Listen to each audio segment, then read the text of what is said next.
Football Coaches Show featuring head coach Chip English. I'm Ariel Schaefer filling in for the incredible Jeff Lloyd this Wednesday.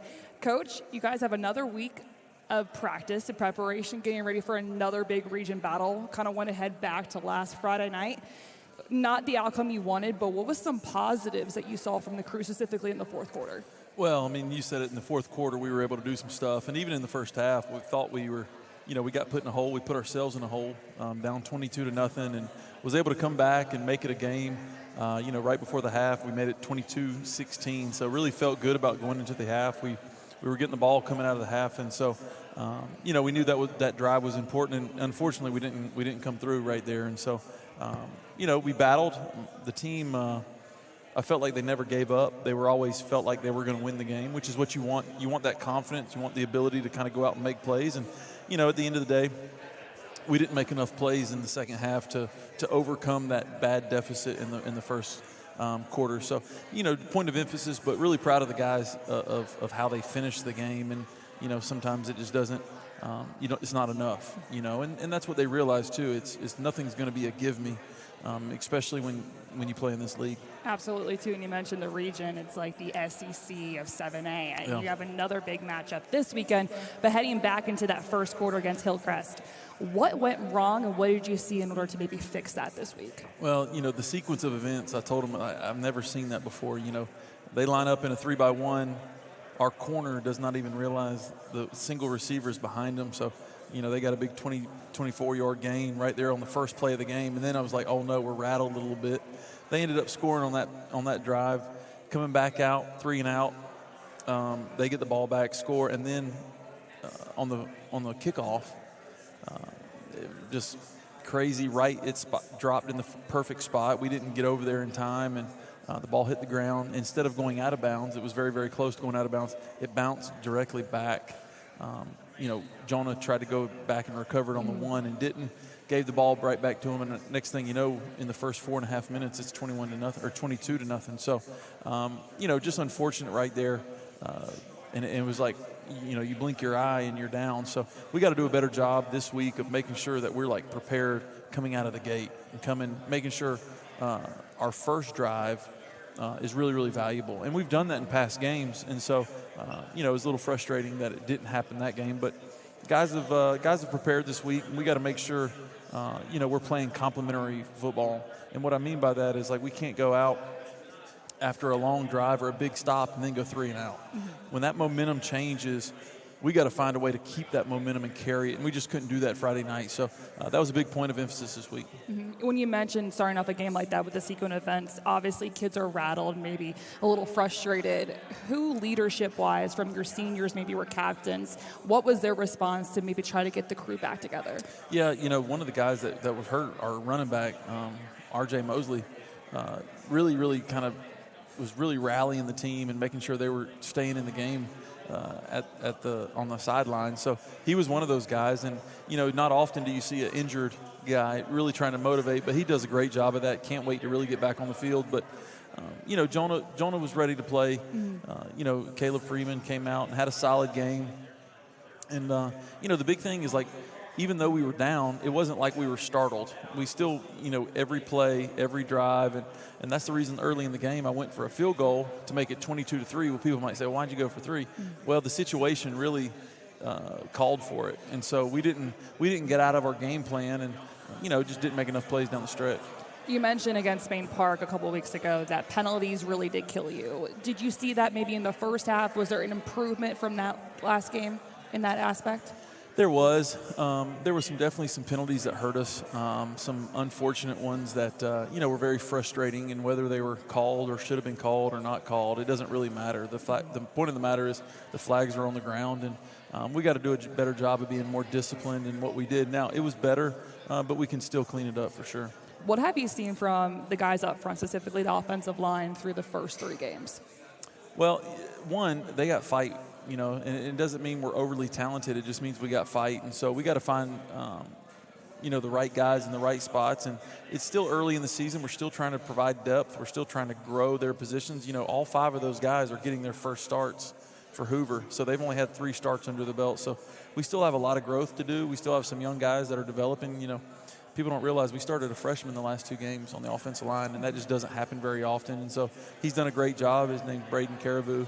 And, he's developing and growing, but there's some growing pains when it comes to that. And so still have some guys that we're going to see this coming week that's going to provide some depth and hopefully a spark. But those guys are hard workers. Our offensive line coaches, Coach Williams and Coach Pounds, they work the entire practice. I would argue that they're the most worked group or most hardest worker group in the bunch. And so they're going to give great effort, and that's going to overcome some of that lack of experience. Through these first 3 games, too, what have you seen from the secondary? Well, they've done a great job, making sure their presence are felt. Unfortunately, Friday we experienced some missed tackles, and that was really a key point in the game. We'd get them down, it'd be 3rd and 8. They throw a hitch, we come up, miss the tackle, and all of a sudden now they got a big first down. So we got to do a better job at wrapping them up, getting those ball carriers to the ground.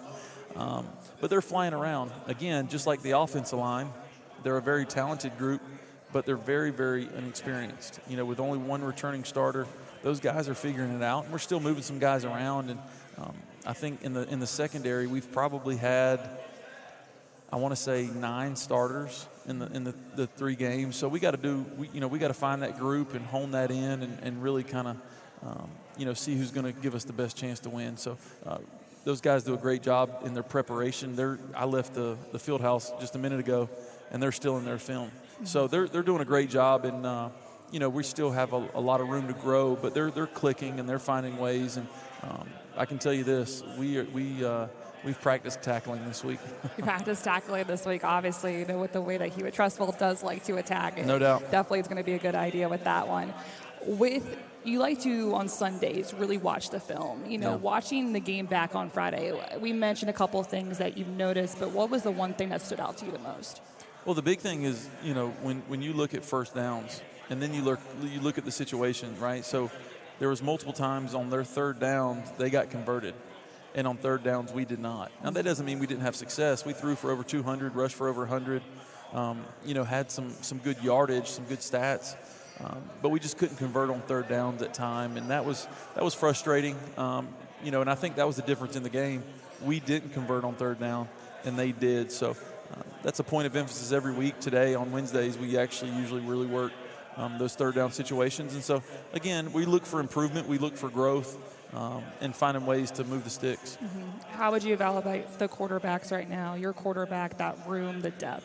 Yeah, really feel good about the depth in regards to all those 3 guys. Caleb was coming in, I think, at 74% completion rate, which was really good. I think he had five touchdowns to 1 interception. Friday we did not have a throwing touchdown. Mm-hmm. We did finally have our first rushing touchdowns, but Caleb had a solid game. Not perfect, of course, but solid. And then, we're still having great production in practice by Rakavian Goldsmith and Hudson Babb. So those guys are going to be there, and taking really valuable reps in practice. So depth is good. I'm really excited about what our game plan is this week. Feel like the guys are getting ready to play. We modified practice a little bit to cater to what we need. Mm-hmm. And so really excited to see those guys respond. We responded well after the loss to IMG. We just got to find a level of consistency after a win. The first 3 games have been nothing but very, very hard on the schedule. Purposely, do you guys schedule games like that in order to get you guys into that, before we talk about postseason, to get you into that postseason state of mind? Yeah, the reality of it is it's tough scheduling games. Not a ton of people want to play us, and it's not just us. The top tier 7A teams struggle completing a schedule, so you're going to find those big matchups. And obviously us in Spain Park, because we're in-town rivals, we play now that they're out of our region.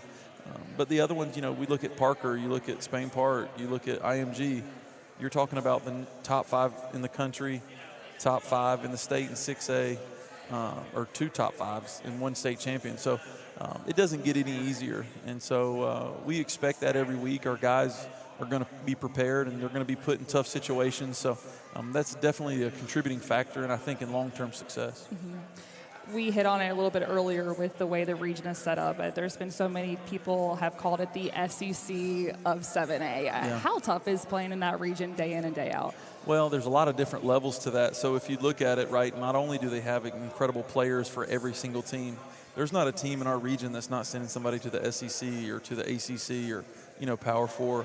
And so every single time you go out there, you have to prepare, in depth. It's not just about the scheme, but now you got to do personnel too. So that's one level of it.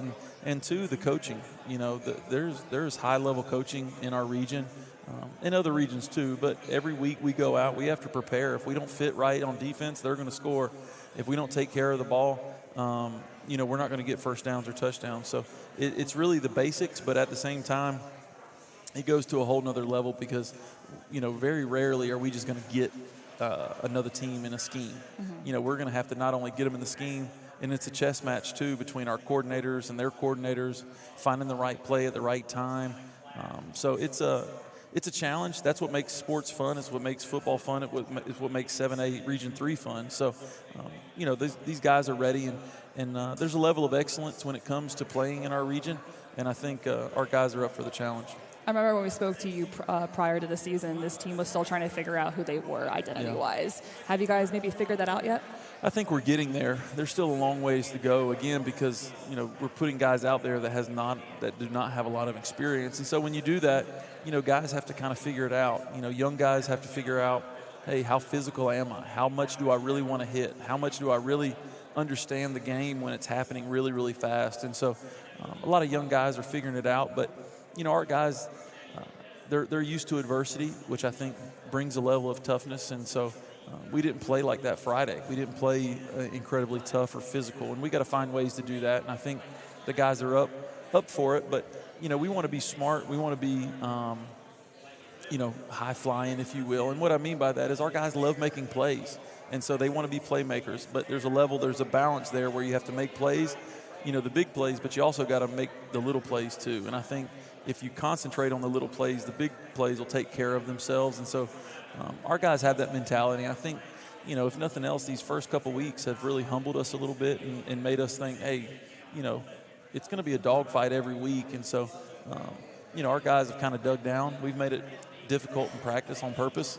And so they can figure it out. So they can, understand the game is not going to be easy. Even like today, I was giving our defense bad situations. Well, they held us and it was a PI. Well, I didn't call it in our 2-minute drill. And so, you put them in those situations as much as you can. So Fridays are made easy. But our guys are resilient, and I think they're figuring that out. Like, hey, even though bad things happen, we're still okay. We're still moving forward. All of our goals are in front of us, and so there's a mentality there that I think is forming, and really excited to see that develop.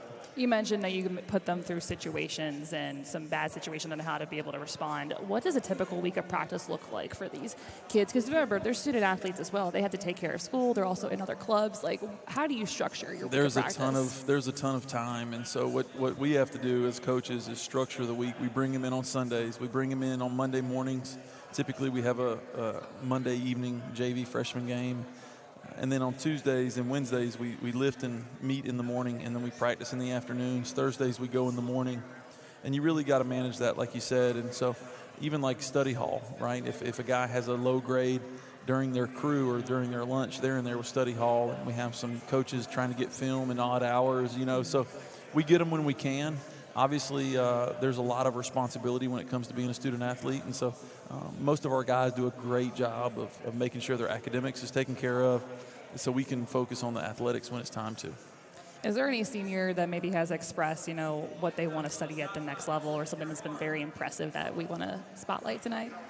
A lot of business degrees. The guys think they want their own business. The guys think they want to kind of have their own, be their own boss, if you will. So, and I encourage those. Our coaching staff really encourages that. So, but yeah, I don't know if there's any crazy or off the wall degrees that are trying to get after. Maybe we'll see some commentators. Maybe some of them will go journalism. Maybe they'll be up and here. Some of them have a personality that can. Oh, they do. Oh, talking to a couple of them, they sure do. Well, yeah. We're going to take a quick break, and coming up next, we'll talk more about this weekend's matchup with Hewitt-Trussville, a big region game.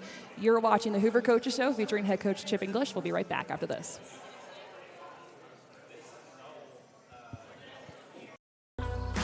There are no shortcuts on the road to success. It's forged by confidence, purpose, and determination.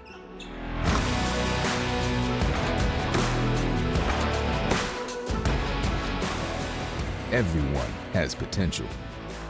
Few have the power to unlock it. The University of Alabama, where legends are made.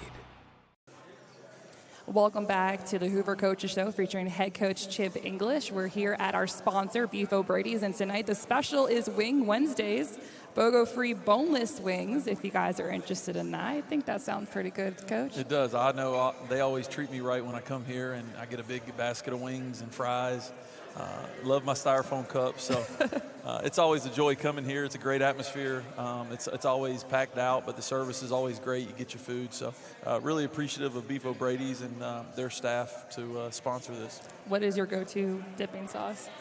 I get the mild with ranch. I'm a simple guy, but they have tons of flavors, and we have some players and families come in quite often, and they'll come back with all these crazy ones. But so anything you want, they got it here. Absolutely. Of course, we appreciate their sponsorship and support of Hoover Athletics. But Coach, you guys got a big one in Hewitt-Trussville. I mean, we hit on it so many times in the first 15 minutes. This region is so tough, and the way that Hewitt-Trussville was able to overcome that game against Vestavia last week. On film, what's your first impression of them? Well, I mean, they're a physical team. They like to run it in between the tackles, and they're going to give you multiple looks, both offensively and defensively. So Coach Floyd does a great job of preparing those guys, and they just kind of have it. They're football players, and so whether offensively they're going to overload you, give you some misdirection. And their big thing is husky fast, right? So they want to go incredibly fast, and you can't notice on film. But when you look at a different copy or a different angle of the film, you see the play clock. Well, we're watching film, and you're noticing 32, 33, 31, and that's how many seconds are left on the play clock. So they're getting the ball snapped within about 7 or 8 seconds of it being spotted, and so which is incredibly fast. So we've practiced that all week.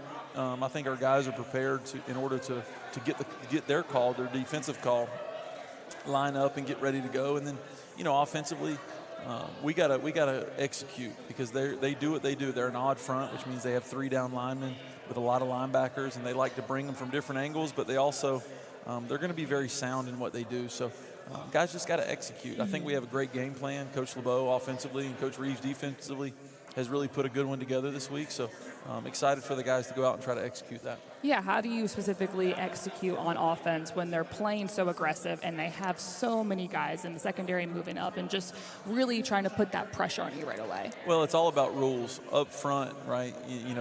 Whether it's inside zone, outside zone, power, counter, whatever it is we run, each play has rules. And so our offensive line has done a great job this week of just understanding the base rules. So no matter what they do in front of us, my rules tell me what to do. And, it's easier said than done, of course, but we've had a good week of practice up front in our box play. And then, we have so many athletes out wide that, and really smart players. Jeremiah Tabb out wide, he just gets it. Then you have Hunter Purdue on the other side. And, obviously Jonah does a great job of just understanding the play. And they just get it. So it doesn't matter what the defense shows us. We're never really confused. Now, again, you still have to go out there and execute, but those guys, they're in position all the time. That's what I'll say about their defense. They're just a savvy, kind of gritty defense, and they're in position. And they got some big playmakers.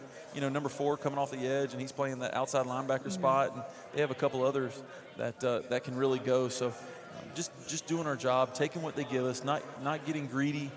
Playing very patient, just moving the ball methodically. And then ultimately, last year we crossed the 55 times and didn't score. And thankfully we came away with the win late. We got to find a way to put the ball in the end zone when the time comes and put some points on the board. With how fast they play, how important is it to be able to take care of the ball on Friday night? Well, it's huge because, even though they play fast, they move the ball and they get first down, so they're going to take a lot of time off. So we got to value every possession. whether it be 8 possessions or whether it's 15 or 16 possessions, we really got to value that. And first downs are going to be our friend. I thought we did a good job last Friday of finally getting over that hump where we were around that 15 first down mark, which usually means you got a chance to win, and we did. We just didn't come away with the win, but we got to get first downs. We can't have 3 and outs, and with what they do offensively, we got to keep our defense off the field at times, if for nothing less, just to give them an opportunity to be coached up and rest a little bit. How does a game like this maybe prove a good spotlight where it could exemplify Jonah's talents, Jeremiah's talents offensively? Well, we think we have some stuff, not necessarily trick plays, but they're just base plays where we feel like we're going to get those guys the ball.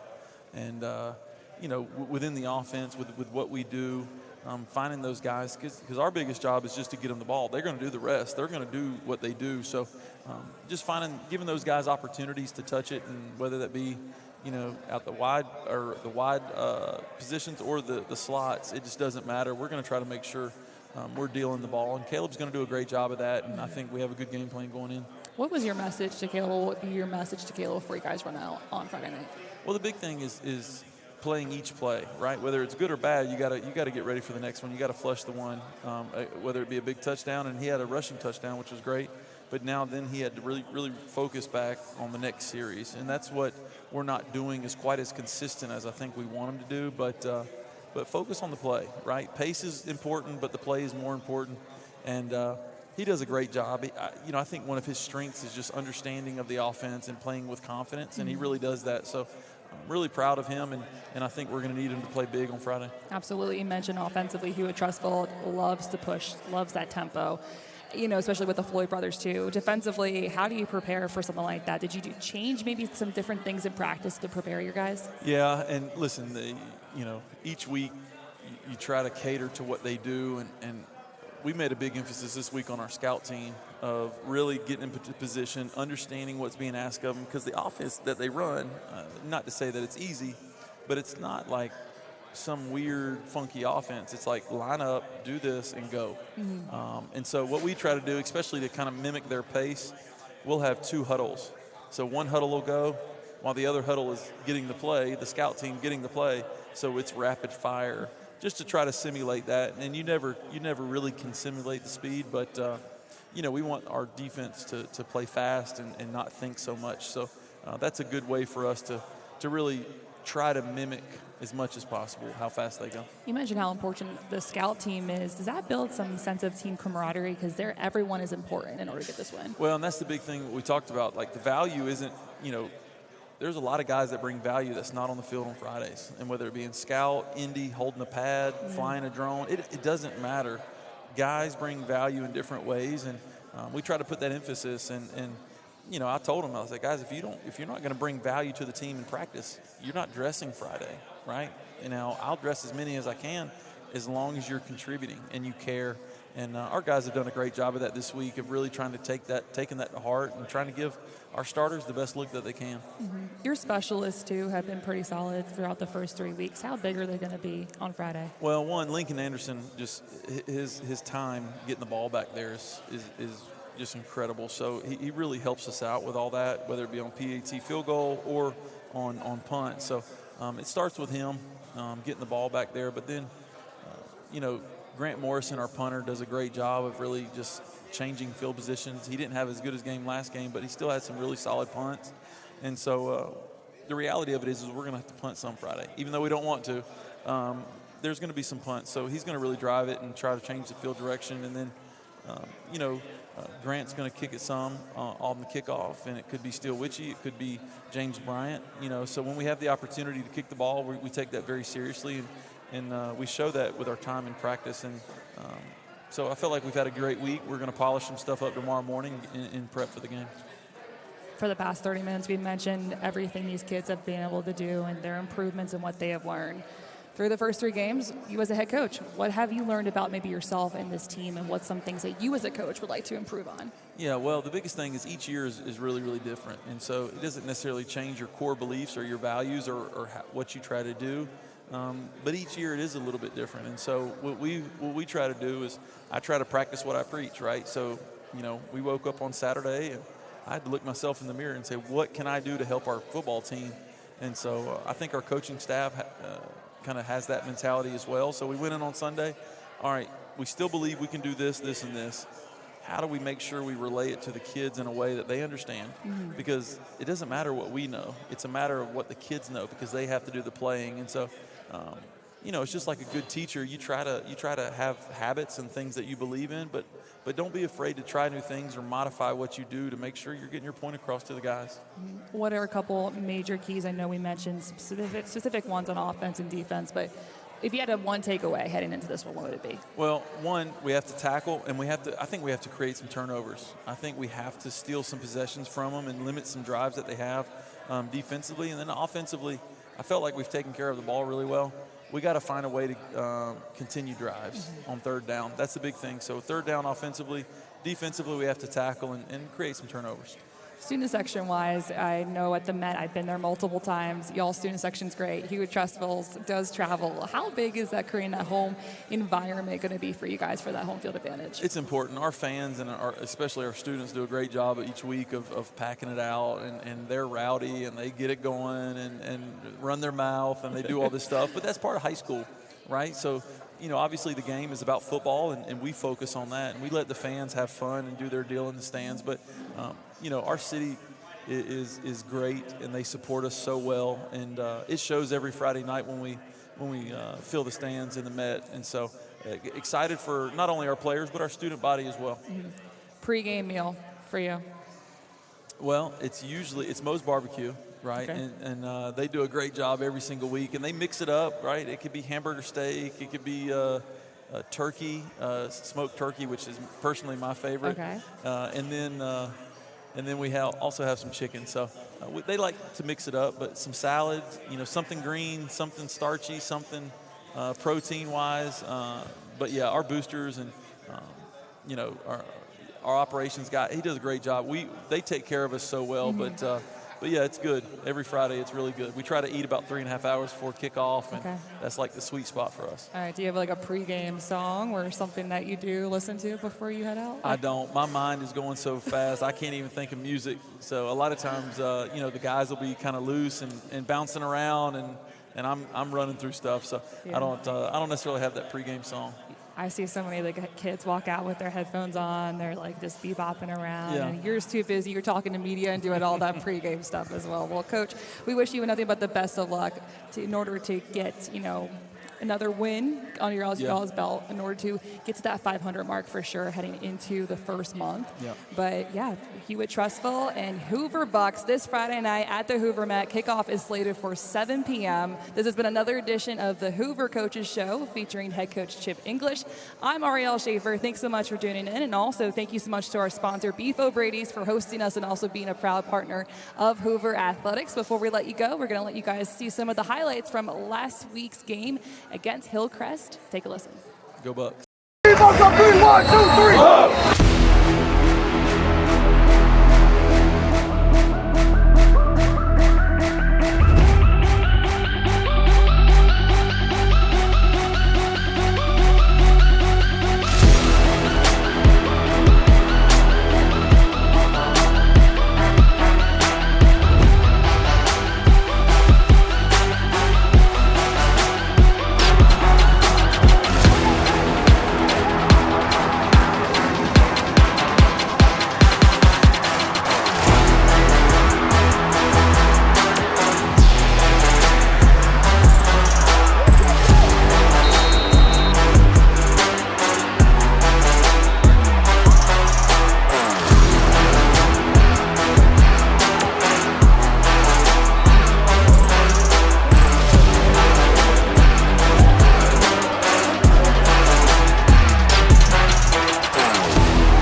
early in the season. It hurts. Obviously we got to go back and make sure we're regrouping, staying together, and a lot's still in front of us.